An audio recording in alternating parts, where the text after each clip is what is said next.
Bismillahirrahmanirrahim. Assalamualaikum warahmatullahi wabarakatuh. Alhamdulillah. Wassalatu wassalamu ala rasulillah Muhammad ibni Abdullah wa ala alihi wa ashabihi wa mawalah. Ashhadu an la ilaha illallah wa ashhadu anna Muhammadan abduhu wa rasuluh. Anak-anak sekalian rahimakumullah, puji syukur sepatutnya kita panjatkan kehadirat Allah Subhanahu wa taala, yang mana Allah Subhanahu wa taala sampai dengan saat ini kita masih diberikan kesehatan dan kesempatan sehingga kita bisa berjumpa kembali untuk mempelajari ilmu-ilmu dalam membaca Al-Qur'an, dan insyaallah akan kita amalkan selanjutnya. Salawat ma'assalam tak lupa kita haturkan keharibaan junjungan alam Nabi besar Muhammad sallallahu alaihi wasallam pada para keluarga, sahabat sahabiah, dan orang-orang yang berpegang teguh di jalan Allah hingga yaumul qiyamah nanti. Amin ya rabbal alamin. Nanda sekalian yang dirahmati Allah, pada masa pandemi ini kita akan mempelajari pembelajaran Al-Qur'an. Dalam hal ini kita menggunakan metode WAFA.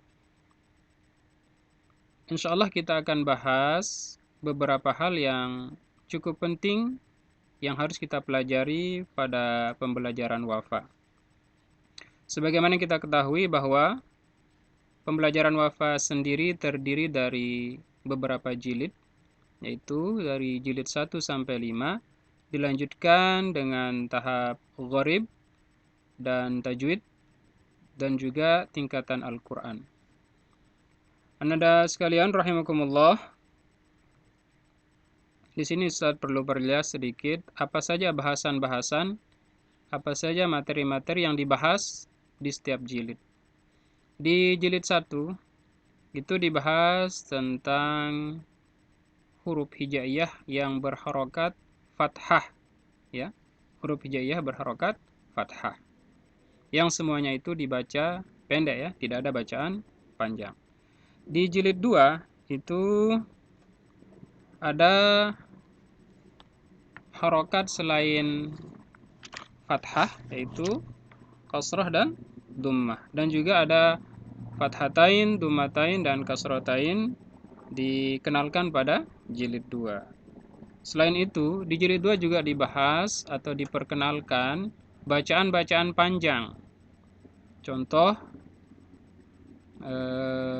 fathah diikuti alif, waw sukun diikuti dhammah, dan ya sukun diikuti kasrah.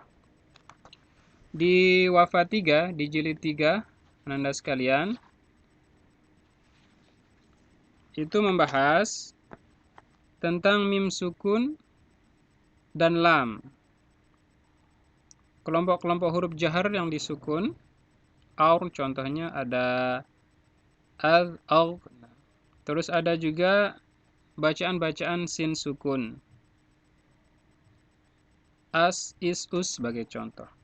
Nah, yang selanjutnya Anda sekalian, itu yang merupakan bagian inti atau yang cukup penting terdapat pada dua jilid, yaitu jilid 4 dan jilid 5.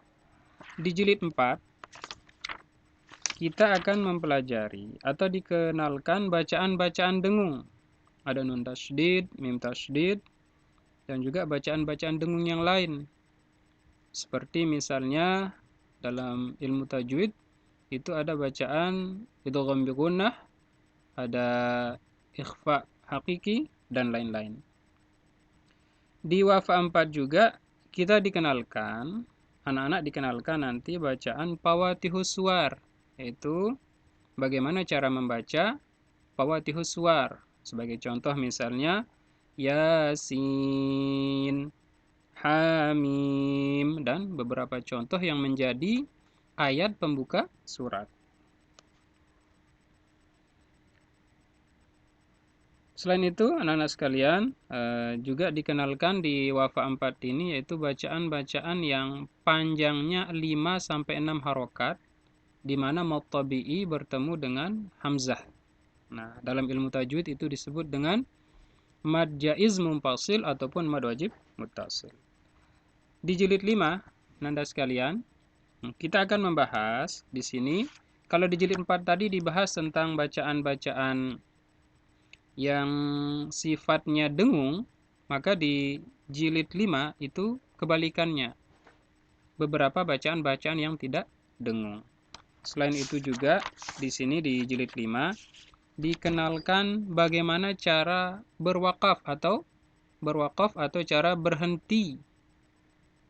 Bagaimana bacaan ketika kata itu dibaca dan kita berhenti di kata tersebut. Istilahnya wakaf. Nah, selain itu juga ada nun tasydid dan mim tasydid yang dibaca dengung. Pembahasan selanjutnya yaitu nun sukun atau tanwin bertemu lam dan ro. Nah, ini yang Ustaz sebut tadi, bacaan-bacaan yang tidak dengung.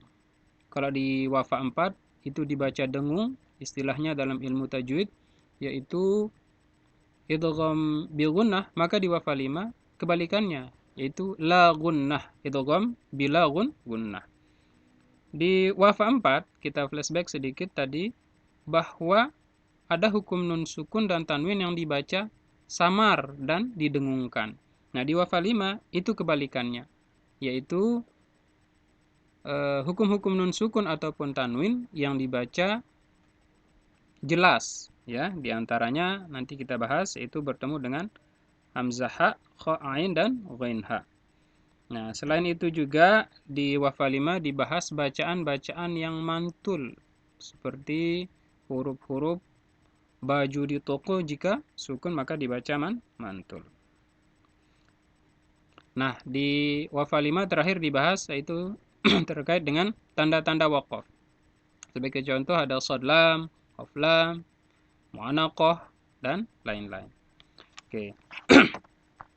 Nana sekalian, intinya ketika Anda sudah menguasai wafa 4 dan wafa 5 ini, maka anak-anak insya Allah akan lancar membaca Al-Quran secara tajwid, walaupun nantinya Ananda belum tahu apa nama hukum bacaannya. Sekali lagi, ketika anak-anak sudah menguasai kelima jilid tersebut, lebih-lebih di jilid 4 dan 5, maka Ananda insya Allah akan bisa membaca Al-Quran dengan lancar, dengan fasih, dan sesuai dengan hukum-hukum tajwid.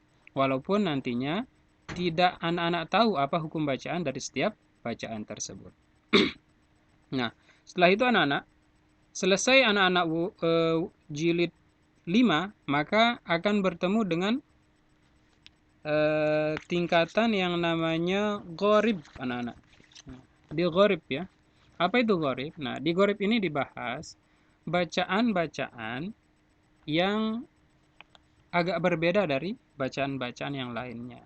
Contoh seperti ismam, bagaimana cara membaca ismam, bagaimana cara membaca imalah, dan bagaimana cara membaca tashil, dan lain-lain. Nah, setelah itu anak-anak, maka lanjut kita ke ilmu tajwidnya. Ya. Setelah kita bisa membacanya, maka sebagai pelengkapnya kita juga harus tahu apa hukum bacaan dari yang kita baca tersebut. Sebagai contoh misalnya, man amana. Nah, man kenapa dia dibaca jelas? Jadi ada alasannya. Seperti tadi. Setelah itu nanti kita akan lanjutkan selesai tajwid ini ke tahap Al-Qur'an nanti, memperlancar bacaan Al-Qur'an kita. Oke, anak-anak sekalian, yang ingin Ustaz jelaskan lebih lanjut pada pertemuan kali ini ialah tentang gharib, anak-anak ya. Gharib ada beberapa bacaan-bacaan yang dibaca sedikit berbeda. Bacaannya tidak sama dengan istilahnya tidak sama atau sedikit berbeda dengan harokat atau tanda yang ada di sana. Oke, kita langsung saja anak-anak. Di halaman pertama itu ada namanya ismam. Dalam pelajaran wafa biasanya dicontohkan apa itu ismam. Ada bacaan ismam, la ta'manna, dibaca la ta'manna. Nah, begitu cara bacanya. La ta'manna. Ismam adalah bibir mencucu di tengah-tengah dengung sebagai isyarat bunyi dhammah. Ingat, kembali ke pengertiannya. Bibir mencucu atau monyong di tengah-tengah dengung. Nah, nun tasydid itu dalam ilmu tajwid namanya gunnah musyaddadah. Dengungnya itu 3 harokat. Maka di tengah-tengah dengung itu ada dengung yang kedua. Di harokat yang kedua ya. La ta'manna. Nah, di harokat yang kedua, di sana bibir kita dimajukan atau mencucu. Sehingga bacaannya akan sedikit terdengar berbeda. Saya contohkan lagi. La ta'manna. Di sini. Contohnya terdapat di surah Yusuf ayat 11.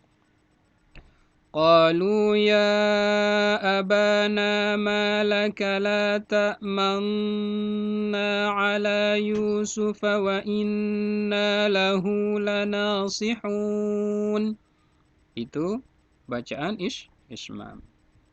Yang kedua, di halaman pertama juga dibahas salah satu bacaan yang namanya imalah. Apa itu imalah? Nah, imalah adalah memiringkan bunyi fathah pada kasrah. Bagaimana? Nah, ini terdapat di surat Hud. Terdapat di surah Hud ayat 41. Kalimatnya bertuliskan majroha. Tapi pengertiannya menyebutkan memiringkan bunyi fathah pada kasrah. Bagaimana caranya? Maka majroha dibaca majreha. Majroha dibaca majreha. Ingat ya, majreha. Kita kalau lupa kan ada ada ya. Jadi kita arahkan ke kata sate. Majreha ya, majreha. Di surah Hud ayat 41. وَقَالَ ارْكَبُوا فِيهَا بِسْمِ اللَّهِ مَجْرَاهَا وَمُرْسَاهَا إِنَّ رَبِّي لَغَفُورٌ رَحِيمٌ. Itu di halaman pertama. Kita lanjut ke halaman kedua, Anda sekalian. Di halaman kedua ada 2 yang dibahas, yaitu bacaan tashil dan juga naql namanya. Tashil ya. Ada bacaan tashil a'jamiyun, dibaca a'jamiyun. Nah, seolah-olah dipanjangkan, terdengar seperti dipanjangkan. Apa itu tashil? Tashil adalah meringankan bunyi hamzah yang kedua. Bagaimana caranya? Kita ringankan. A'jamiyun dibaca a'jamiyun. Terdapat di surah Fussilat ayat 44. Walau ja'alnahu Qur'anan a'jamiyyan laqalu laula fussilat ayatuh a'jamiyyun wa 'arabiy. Qul huwa lilladzina amanu hudan wa shifaa. Itu tashil ya, bacaan tashil yang artinya meringankan bunyi fathah pada meringankan bunyi hamzah yang kedua. A'jamiyun dibaca a'jamiyun. Yang keempat ada namanya naql ya, bacaan naql. Bacaan naql ini bi'sal ismu dibaca bi'sal ismu. Nah, terdapat di surah Al-Hujurat ayat 11. Terdapat di surah Al-Hujurat ayat 11. وَلَا تَلْمِزُوا أَنفُسَكُمْ وَلَا تَنَابَزُوا بِالْأَلْقَابِ bi'sal ismul fusuqu ba'dal iman wa man lam yatub fa ulaika humudz zalimun. Nah, ini nama bacaannya adalah naqal. Nah, terkait dengan bacaan-bacaan yang lain, insya Allah nanti di lain kesempatan, semoga Allah Subhanahu wa Ta'ala memberikan kita umur yang panjang, sehingga kita bisa belajar lebih jauh lagi, belajar lebih dalam lagi, terkait dengan bacaan-bacaan yang ada di buku Gharib ini, anak-anak sekalian ya. Ya, alhamdulillah pada kesempatan ini kita sudah membahas 4 bacaan. Yang pertama tadi ismam, yang kedua imalah, yang ketiga tashil, dan yang keempat itu bacaan naqal. Nah, Nanda sekalian, insyaallah untuk bacaan-bacaan yang lain kita akan bahas di pertemuan berikutnya. Semoga bermanfaat. Demikian dari Ustadz. Kita tutup dengan bersama melafazkan doa kafaratul majlis. Subhanakallahumma bihamdika asyhadu an la ilaha illa anta astaghfiruka wa atubu ilaik. Wassalamualaikum warahmatullahi wabarakatuh.